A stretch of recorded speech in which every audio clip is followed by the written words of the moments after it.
नमस्कार दोस्तों, आप सभी का स्वागत है हमारे YouTube चैनल नंबर 1 स्टडी पर। जैसे कि आप सभी को पता है सीजी टेट का फॉर्म डलना स्टार्ट हो चुका है और साथ ही साथ सी टेट का नोटिफिकेशन भी आ चुका है, जिसका एग्ज़ाम 8 फरवरी को होना है। इसके जस्ट बाद छत्तीसगढ़ शिक्षक भर्ती परीक्षा होना है और EMRS, KVS तथा NVS की भर्ती प्रक्रियाएँ चल ही रही है। तो आप सभी अच्छे से तैयारी करें और सफलता जरूर मिलेगी। तो आज की इस वीडियो में हम देखने वाले हैं CDP और मनोविज्ञान से संबंधित वैज्ञानिकों और उनसे संबंधित प्रश्नों के बारे में कि किस प्रकार के प्रश्न पूछे जा सकते हैं। यह वीडियो आपकी शिक्षक पात्रता परीक्षा के साथ ही शिक्षक भर्ती परीक्षाओं के लिए भी महत्वपूर्ण है और ऐसे ही वीडियो के लिए हमारे चैनल नंबर 1 स्टडी को जरूर सब्सक्राइब करें।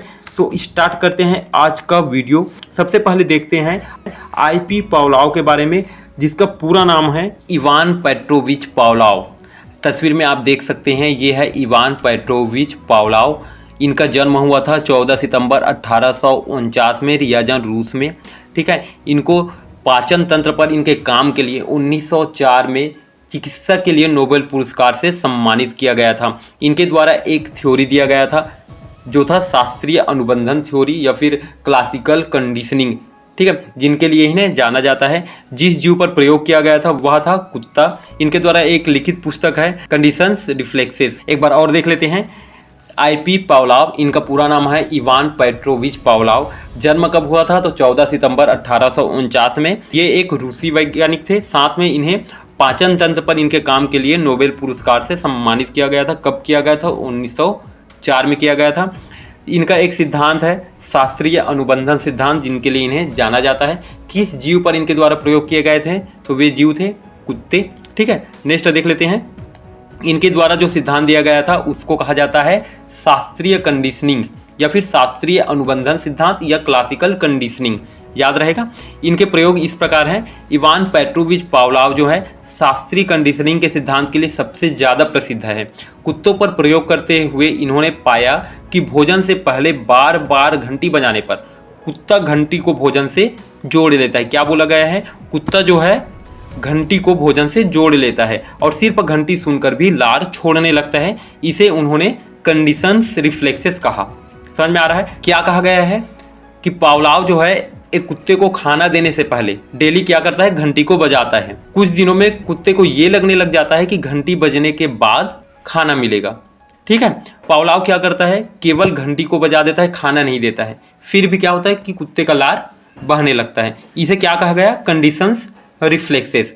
क्या होता है इस थ्योरी में कि हम किसी एक चीज को या फिर एक उद्दीपक को दूसरे उद्दीपन से जोड़ देते हैं। समझ में आ रहा है? तो शिक्षा में इसका क्या उपयोग है? तो सबसे पहला उपयोग है आदत निर्माण में, साथ ही साथ सेकंड है भाषा का विकास में और मनोवृत्तियों के निर्माण में। इसका एक अन्य उदाहरण इस प्रकार से दिया जा सकता है कि जब हम पिज़्ज़ा का ऑर्डर करते हैं तो पिज़्ज़ा के साथ हमें बहुत अधिक मात्रा में चिली फ्लेक्स भी दिए जाते हैं, जो बचे रह जाते हैं। तो बाद में केवल चिली फ्लेक्स को देखकर ही हमें पिज़्ज़ा खाने की इच्छा होती है और हम फिर से पिज़्ज़ा ऑर्डर कर लेते हैं। तो इसे ही शास्त्रीय कंडीशनिंग कहा जा सकता है।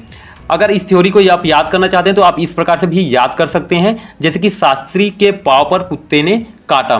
शास्त्री क्या है आपका? शास्त्रीय अनुबंधन सिद्धांत।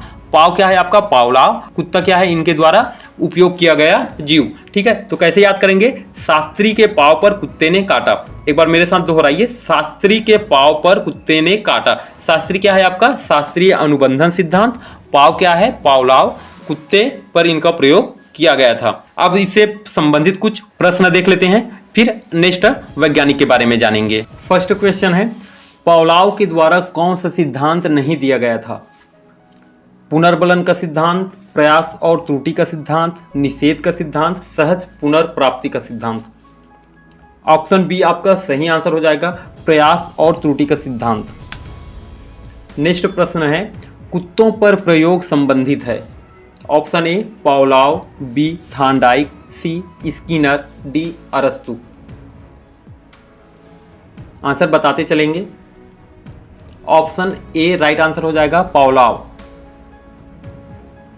नेक्स्ट प्रश्न है, IP पावलोव का पूरा नाम क्या है? अभी अभी आपने देखा है कि IP पावलोव का पूरा नाम क्या है, बताएंगे।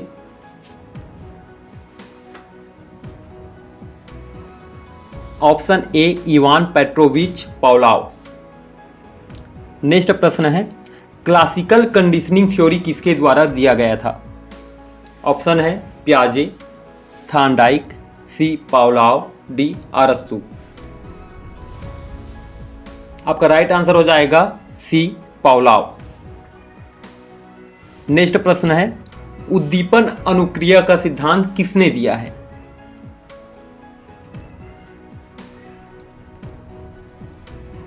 ऑप्शन ए आपका राइट आंसर हो जाएगा थॉर्नडाइक। नेक्स्ट वैज्ञानिक है हमारे B.F. स्किनर साहब, जिसको स्किनर के नाम से हम जानते हैं। इनका पूरा नाम है बरहस फ्रेडरिक स्किनर, जिनका जन्म हुआ था 20 मार्च 1904 को। ये एक अमेरिकी मनोवैज्ञानिक और साथ ही साथ व्यवहारवादी लेखक भी थे। इन्हें क्रिया प्रसूत अनुबंधन के क्षेत्र में अपने अग्रणी काम के लिए जाना जाता है। एक सीखने की विधि जो व्यवहार को आकार देने में सुदृढ़ीकरण, रेनफोर्समेंट और परिणामों की भूमिका पर जोर देता है। उन्होंने मानव व्यवहार की जांच के लिए वैज्ञानिक दृष्टिकोण का उपयोग किया और शिक्षण मशीनों और स्किनर बॉक्स जैसे आविष्कार किए। जन्म की बात करें तो जन्म हुआ था 20 मार्च 1904 में अमेरिका में। ठीक है, सिद्धांत की बात करें तो इन्होंने सिद्धांत दिया है क्रिया प्रसूत अनुबंधन सिद्धांत, जिसे ऑपरेंट कंडीशनिंग कहा जाता है। इनको अन्य नामों जैसे कि पुनर्बलन का सिद्धांत, थ्योरी ऑफ रेनफोर्समेंट, साथ ही साथ नैमित्तिक अनुकूलन सिद्धांत या फिर इंस्ट्रूमेंटल कंडीशनिंग थ्योरी के नाम से भी जाना जाता है। पर प्रयोग किए गए तो इन्होंने चूहे और कबूतरों पर अपना प्रयोग किया। इनके द्वारा लिखित पुस्तकों में एक प्रसिद्ध पुस्तक है शेड्यूल्स ऑफ रेनफोर्समेंट। ठीक है, एक बार और देख लेते हैं।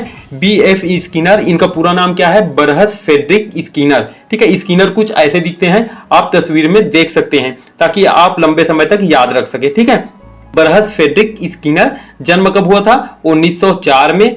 ये क्या थे? अमेरिकी मनोवैज्ञानिक थे। सिद्धांत दिए हैं कौन कौन से? क्रिया प्रसूत अनुबंधन, पुनर्बलन का सिद्धांत और साथ में तीसरा क्या है? निमैत्तिक अनुकूलन सिद्धांत। इंग्लिश में भी याद रखेंगे, operant conditioning, theory of reinforcement, instrumental conditioning theory. ठीक है, याद रहेगा। जीव जिस पर प्रयोग किए गए ये याद रहेगा, चूहे पर और कबूतरों पर। इनके द्वारा लिखित प्रसिद्ध पुस्तक कौन सा है? तो ये है शेड्यूल्स ऑफ रेनफोर्समेंट। ठीक है, याद रहेगा इतना। नेक्स्ट देखते हैं, क्रिया प्रसूत अनुबंधन क्या है या फिर ऑपरेंट कंडीशनिंग को कैसे समझ सकते हैं। स्किनर का मानना था कि व्यवहार को उसके परिणामों से आकार मिलता है। सकारात्मक सुदृढ़ीकरण या सकारात्मक पुनर्बलन से व्यवहार के दोबारा होने की संभावनाएं बढ़ जाती है, जबकि नकारात्मक सुदृढ़ीकरण या नकारात्मक पुनर्बलन से व्यवहार के दोबारा होने की संभावनाएं क्या हो जाती है? कम हो जाती है। B.F. स्किनर ने अपने प्रयोग किस पर किए थे? चूहे और कबूतरों पर। ठीक है, स्किनर ने चूहों को क्या किया? एक स्किनर बॉक्स में रख दिया। स्किनर बॉक्स जैसे कि आपको तस्वीर में दिख रहा है, एक बॉक्स नुमा संरचना था। ठीक है, इस बॉक्स में एक लीवर होता था जिसे दबाने पर भोजन की गोली मिलती थी, जिससे चूहे को यह व्यवहार दोहराना सिखाया गया। क्या होता था? एक चूहे को एक बॉक्स में रख दिया है। ठीक है, उसमें एक बटन है जिसे लीवर कहा गया। ठीक है, जैसे ही चूहा इधर उधर घूमता है तो गलती से क्या हो जाता है? लीवर उसके शरीर से टच होकर दब जाता है, जिससे क्या होता है? उसके फलस्वरूप उनको भोजन की गोली मिलती है। जब चूहा बार बार ये प्रक्रिया दोहराता है तो उनको यह पता चल जाता है कि लीवर को दबाने से उसको भोजन की गोली मिलती है और वो बार बार लीवर को दबाने लगता है। तो क्या हुआ? ये सकारात्मक सुदृढ़ीकरण या सकारात्मक पुनर्बलन, जिसके कारण उनके व्यवहार को बढ़ावा मिला। इसको क्या कहा गया? क्रिया प्रसूत अनुबंधन या ऑपरेंट कंडीशनिंग कहा गया। अन्य उदाहरण देख लेते हैं। कक्षा में शिक्षण, शिक्षक छात्रों को अच्छे व्यवहार के लिए शाबाशी या अंक देकर प्रोत्साहित करते हैं, जिससे वे उस व्यवहार को दोहराते हैं। साथ ही साथ जानवरों का प्रशिक्षण, कुत्ते या अन्य जानवरों को अलग अलग व्यवहार करने के लिए प्रशिक्षित करने के लिए अक्सर इनाम या दंड का उपयोग किया जाता है। यहां पास क्या बोला गया है? इनाम या दंड। अगर इनाम मिलता है तो इसे कहा जाता है सकारात्मक सुदृढ़ीकरण या सकारात्मक पुनर्बलन, और साथ में अगर दंड दिया जाता है तो इसे कहा जाता है नकारात्मक सुदृढ़ीकरण या नकारात्मक पुनर्बलन। अगर नकारात्मक पुनर्बलन दिया जाता है तो उस प्रक्रिया को करने की जो टेंडेंसी है वो कम हो जाएगी। अगर सकारात्मक सुदृढ़ीकरण या सकारात्मक पुनर्बलन दिया जाता है तो उस प्रक्रिया को करने की टेंडेंसी क्या हो जाएगी? बढ़ जाएगी। इसको आप कैसे याद रखेंगे? तो इसके लिए एक ट्रिक मैंने लगा दिया है। ट्रिक है, अमेरिका में चूहा और कबूतर के स्किन में क्रिया से अनुबंध हो गया। याद रखेंगे क्या बोला गया है? अमेरिका में चूहा और कबूतर के स्किन में क्रिया से अनुबंध हो गया। मतलब अमेरिका शो कर रहा है स्किनर के जन्म स्थान को, अमेरिका को, ठीक है। स्किनर कहाँ के थे? अमेरिका के थे, ठीक है। चूहा और कबूतर क्या है? जिस जीव पर उन्होंने प्रयोग किए हैं। स्किन मतलब स्किनर हो गया। क्रिया मतलब क्या हो गया? क्रिया, ठीक है।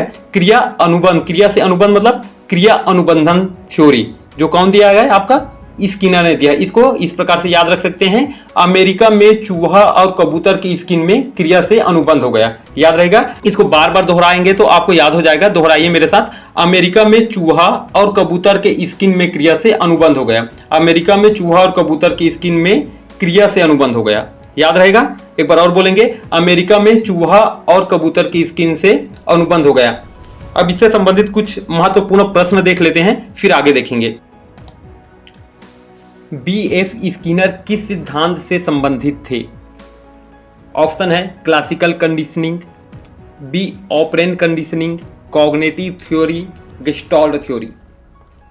ऑप्शन बी आपका राइट आंसर हो जाएगा, ऑपरेंट कंडीशनिंग।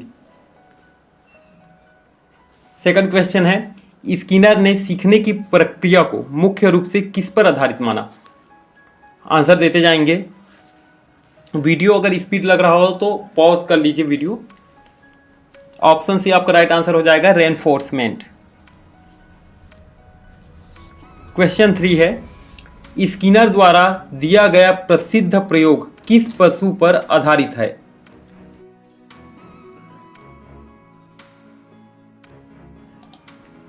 ऑप्शन सी आपका राइट आंसर हो जाएगा, चूहा।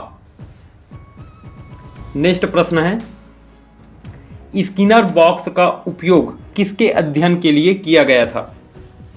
तो किसके अध्ययन के लिए किया गया था? आंसर देते जाएंगे कमेंट बॉक्स में। ऑप्शन सी आपका राइट आंसर हो जाएगा, ऑपरेंट कंडीशनिंग। नेक्स्ट है, सकारात्मक पुनर्बलन का अर्थ है। सकारात्मक पुनर्बलन क्या है ये बताना है। आपने पढ़ा है, बता सकते हैं। सकारात्मक पूछा गया है तो ऑप्शन बी आपका राइट आंसर हो जाएगा, वांछित व्यवहार के बाद सुखद परिणाम देना। नेक्स्ट प्रश्न है, स्किनर के अनुसार अधिगम किसका परिणाम है?